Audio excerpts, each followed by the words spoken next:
In this section, we're going to talk about domain and range.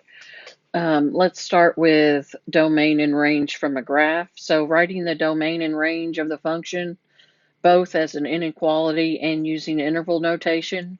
Remember, our domain is all the possible x values. So when you're looking at a graph, if you look from left to right, like you're reading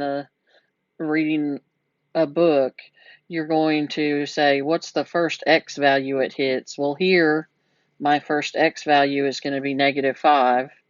And then the last value it hits is right up to 3. Now notice -5 has a closed circle, but 3 has an open circle. So that's going to change your domain and range depending on if it's opened or closed. So here our domain, we're going to say x is greater than or equal to -5, but less than 3. So we've got the greater than or equal to because that's a closed dot, and the strictly less than because that's an open dot. So that's our domain as an inequality. In interval notation, you're going to have an open bracket on -5, comma 3, and then a closed parentheses. So that means it includes -5 and goes up to 3, but does not include it. Now the range, when you're looking at range, think about from coming from the bottom of the graph up. So here, what's the first y value I hit? Notice it touches the x-axis, so our y is 0 there. And then the last y it hits is 2. So you're looking at y coordinates when you're looking at your range. So here our range is going to be y is greater than or equal to 0 and less than or equal to 2. So you do include 0 here because it touches the graph and it also touches 2. So even though it doesn't touch the 2 here, it does over here. So that means we will include 2 because of that closed circle there. So in interval notation, that's going to be open bracket 0 to 2, closed bracket. Okay, on the next one, our domain coming from the left, the first thing it hits is the -3, and it goes up to, but not including 2. So your domain here is going to be x is greater than or equal to -3 and less than 2. Or in interval notation, a bracket on the -3 and a parentheses on the 2. And then again, our range coming from the bottom, the first thing it hits is the -5, and the last thing it hits is the 4. So your range is going to be y is greater than or equal to -5, less than or equal to 4. Or in interval notation, brackets on both, -5 to 4. So that's when you're looking at a graph. Let's go ahead and go back to the parent functions that we looked at in the previous section.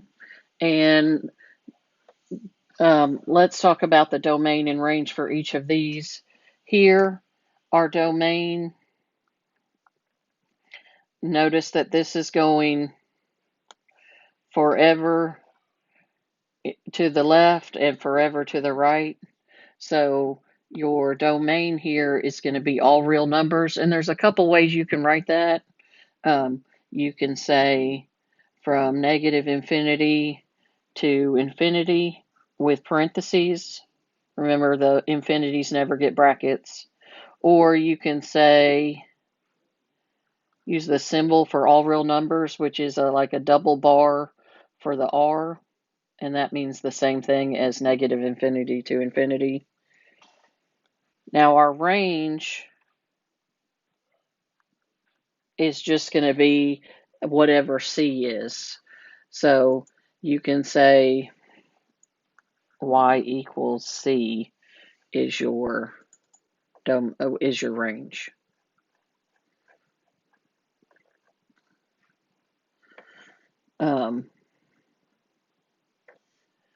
Now,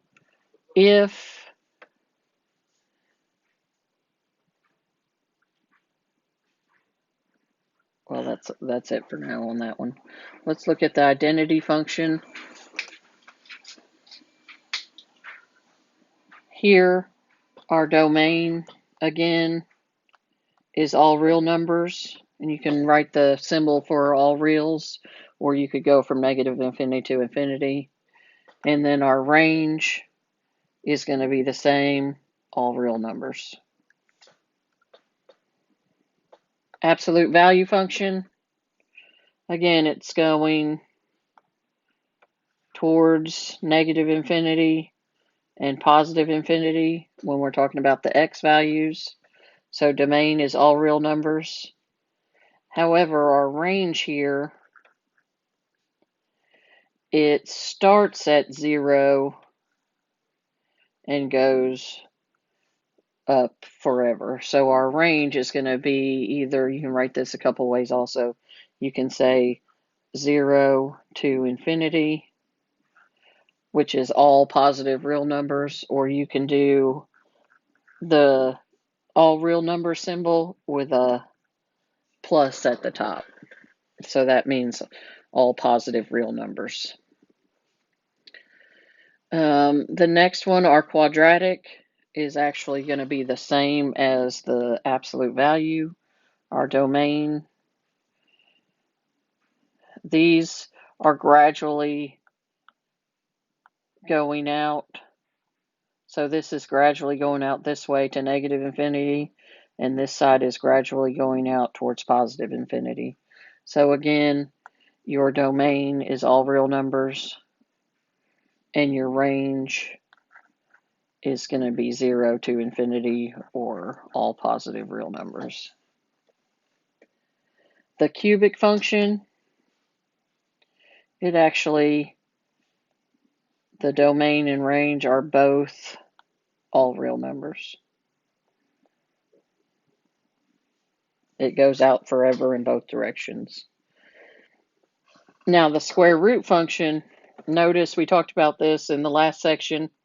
We can't have a negative under the square root and be a real number, so no negatives. So our domain here is going to be 0 to infinity or all positive reals. And then our range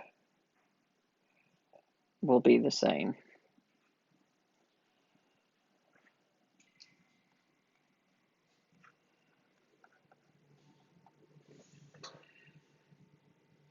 Okay, the last three, the cubed root function, it's going to be domain will be all reals, and the range is also all reals. For the reciprocal and the reciprocal squared, notice that you've got a fraction here, so the denominator cannot equal 0, which is going to affect your domain and range. So your domain here is going to be all real numbers except x cannot equal 0. So you can just write x cannot equal 0, or in interval notation, that would look like this: negative infinity to 0 with a parentheses, union with 0 to infinity. So that's kind of cumbersome, but what that's saying is it can be everything except there's a hole at 0, it jumps over 0. And the same thing for range.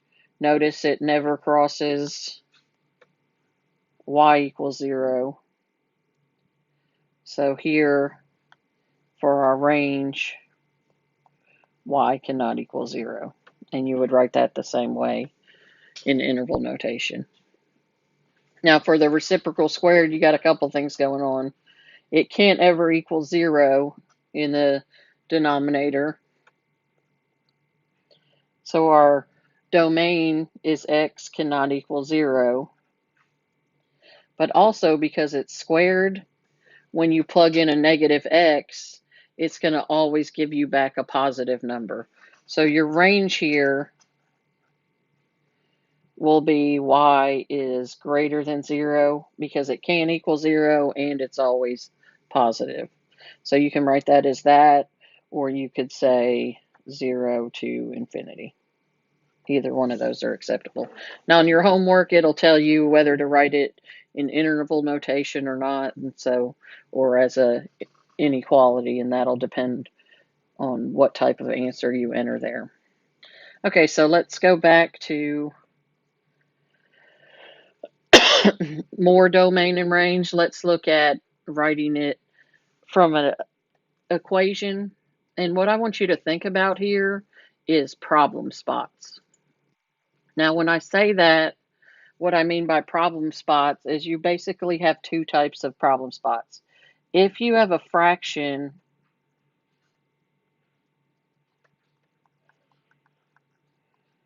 with an x or whatever variable in the denominator,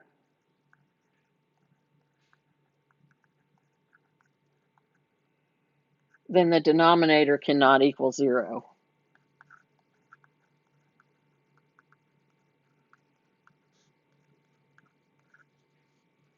So if there's an x in the bottom, you've got to make sure whatever's in the denominator never equals 0 or it would be undefined. The other type of problem spot involves square roots. We just talked about this with our parent functions. You can't have a negative under the square root.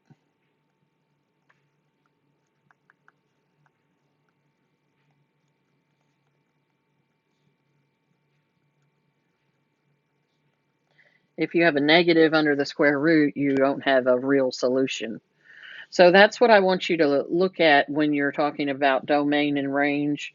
Mostly we'll be talking about domain, and then range is affected by what x values there are.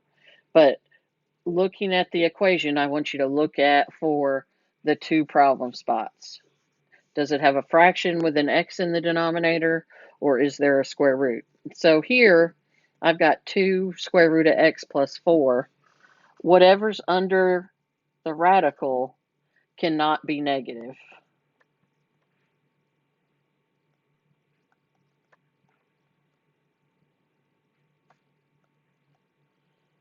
It's okay if it equals 0, I can take the square root of 0 as 0. But if I have a negative under that square root, I get an imaginary number, which is not a real number. So what I'm going to do here is I'm going to say whatever's underneath there, x plus 4, has to be greater than or equal to 0. And then I'm going to solve that. Here I'm going to subtract 4 from both sides. So I'm going to say x has to be greater than or equal to negative 4. So think about that. If I plug in negative 4 in for x, I get negative 4 plus 4, which is 0, which is fine. 2 times 0, the square root of 0 is just 2 times 0, which is 0. But if I tried to plug a negative 5 in there, which would not follow in my interval, if I plugged a negative 5 in there, I'd get a negative 1 under the radical, and I can't take the square root of a negative number in the real numbers. So here, x has to be greater than or equal to negative 4 for it to work. You can also write that in interval notation as negative 4 to infinity. That would be x is greater than or equal to 4. Let's look at another example. Here I've got a rational equation, and I've got a x in the denominator. So I can't let that equal 0 or it would be undefined. So the whole denominator can't equal 0. So I'm going to say 6 minus 3x cannot equal 0. So I'm going to solve that like you would do any normal equation. I'm going to add the 3x to both sides, so it gives me 6 cannot equal 3x, and divide by 3. So that'll give me x cannot equal 6 divided by 3 is 2. So notice if you plugged in 2 in for x, you'd get 6 minus 6, which is 0, would give me 0 in the denominator, and that would be undefined. So I can't let x equal 2 here. So x cannot equal 2. In interval notation, that would be negative infinity to 2, unioned with 2 to infinity. Just so it's jumping over 2, but it can be any other number on the real number line. Now, notice here in this next example, I don't have a fraction and I don't have a square root. So this has no problem spots.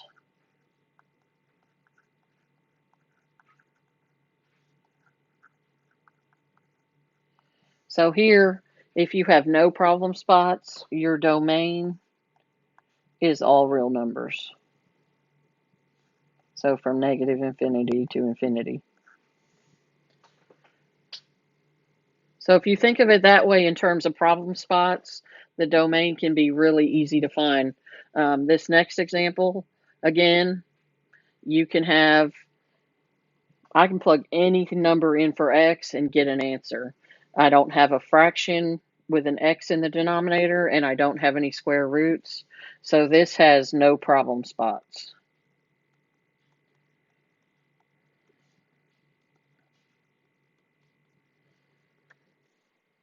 So again, my domain is going to be from negative infinity to infinity.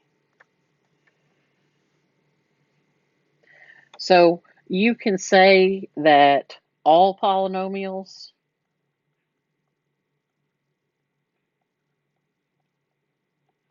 whether it's a line, a quadratic, or an x cubed or higher, as long as it doesn't have any problem spots. So if it's a polynomial, your domain will be negative infinity to infinity.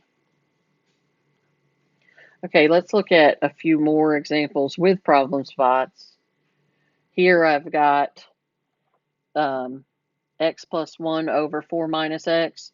No problem spots in the top, but if my denominator equals 0, I'm undefined. So my 4 minus x, the denominator, cannot equal 0. So I'm going to add x to both sides just to make it positive, and that'll leave me with x cannot equal 4.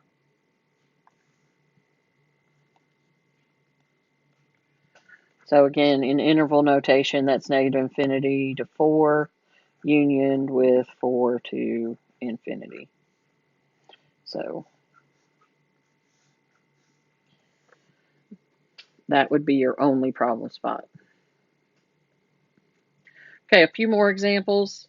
If we look at this one, the first thing you want to do, we've got a quadratic on the bottom. We're going to set it equal to 0, but before we do that, let's factor it.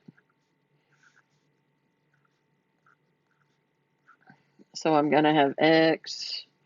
I need factors of negative 6 that add to be positive 1. So that would be a positive 3 and a negative 2 would give me the positive 1 in the middle and a negative 6 at the end. So here, using our zero product property, if either one of these factors equals 0, the whole denominator will equal 0. So x plus 3 cannot equal 0, and x minus 2 cannot equal 0. So when I subtract 3 from both sides to get x by itself, I get x cannot equal negative 3. Same thing over here.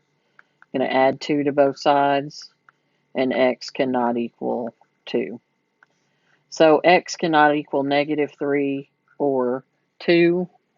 Now, if you're going to put that in interval notation, it helps.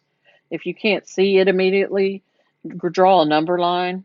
I'm going to have a hole at negative 3 and a hole at 2. So an open circle there. Everything else works. So this part of my line in interval notation is going to be from negative infinity to negative 3. This part is going to be from negative 3 to 2. And then the last part will be from 2 to infinity. And then you just union each part. So that leaves me holes at negative 3 and 2, but x can be anything else. So if you have a quadratic or something higher, factor it first, and then set it each term equal to 0 on the bottom. This next example, if you notice, we've got 2 problem spots. I've got a square root on the top and a fraction with an x in the denominator. So I've got to deal with both problems. This part can't be negative. What's under the radical, and the bottom can't equal 0.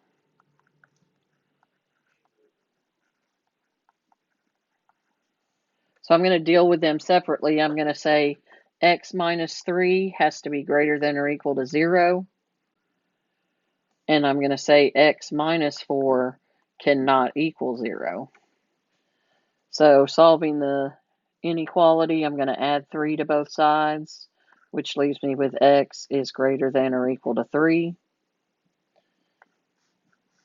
So that takes care of the square root. And then I've got x cannot equal 4. So here it will really help to draw a number line. From my square root part, I know that, let's put 3 here and 4 here. X can be greater than or equal to 3, but from the denominator, I know I can't equal 4. So I'm going to have a hole at 4, but it can be everything else greater than 3. So if you put that together, you've got bracket on 3 up until 4, but not including, so parentheses, unioned with 4 to infinity. So that's how you would deal with that in interval notation. So make sure you deal with every problem spot, which there's only 2 possibilities, the square root or the 0 in the denominator. Okay, the last thing we're going to look at in this section is piecewise functions. And piecewise functions are exactly like they sound. They're pieces of functions put together to make one function. So here, this is saying my function here is 6x minus 6, which is a line when x is less than 0. But when x is greater than or equal to 0, we're going to use 6x minus 12. So if you're asked to calculate or evaluate, this is what you do. If I ask you what f of negative 1 is, I'm going to see which one of these two it falls into. So notice here, negative 1 is less than 0, so I'm going to use the 6x minus 6. So because my x is less than 0, I'm going to use the first part of the function. So I'm going to plug in negative 1 in for x. So I've got 6 times negative 1 minus 6 is going to be negative 6 minus 6, which will be negative 12. So f of negative 1 equals negative 12. For the next one, I have f of 0. So here, x is greater than or equal to 0. So I'm going to use the other part of the equation, which is 6 times 0 minus 12. So depending on what your x is, you're going to look at the qualifications and say, which part do I use? And that'll tell you which x to plug in. So here I'm going to have 0 minus 12, which is also going to be negative 12. F of 2, again, is greater than or equal to 0, so I'm going to plug it into the bottom one, which is going to give me 12 minus 12, which is 0. So just pay attention to the inequalities, and that'll tell you where to plug in your x, which part of the equation. The next thing and last thing in this section is sketching a graph of a piecewise function. And this can get a little tricky. What I try to do is just take it a piece at a time and graph what you need. So here, I'm going to just do a dotted line for x squared. So x squared is a parabola, and it helps if you do a couple points. I know at 1 it's at 1, and negative 1 it's at 1, and at 2 it's at 4, and negative 2 it's at 4. So that gives me the basic shape. So notice I'm sketching, so it doesn't have to be perfect, but that gives me the basic shape. So x squared, but I only want the part where x is less than or equal to 1. So if I look at 1, this is like my boundary right here. I want everything less than that or equal to. So I'm going to use that part of the graph. So I'm going to have a closed circle and then everything less than or equal to 1. So you can erase the part that's greater than 1. So I'm using that part of my graph for my x squared. The next part, I'm using f of x equals 3, which is just a horizontal line at 3. So again, I'm going to dot it. But here I just want the piece that's from 1 to 2. Now notice it's greater than 1 but less than or equal to 2. So I'm going to have an open circle and then a closed circle on 2. So I'm just taking that little teeny piece right there. And the rest you can erase. Now notice this is still a function, even though both those are on 1, because on the quadratic part it includes 1, but on an f of x equals 3 it doesn't include 1. Now let's look at the last part. This is f of x equals x. So remember, that's our linear parent function. So that's that straight line right through the origin with a slope of 1. So that's going to look like that, but I just want x greater than 2. So at 2, I'm at 2. That's going to have an open circle. I'm not exactly on the line, so let me redraw that. So that's going to be that part of the line. So let me erase the dotted part that I don't need. So this can get a little confusing, but sketch it on your paper first. I've got a little extra there. I don't know if I can erase that without erasing everything.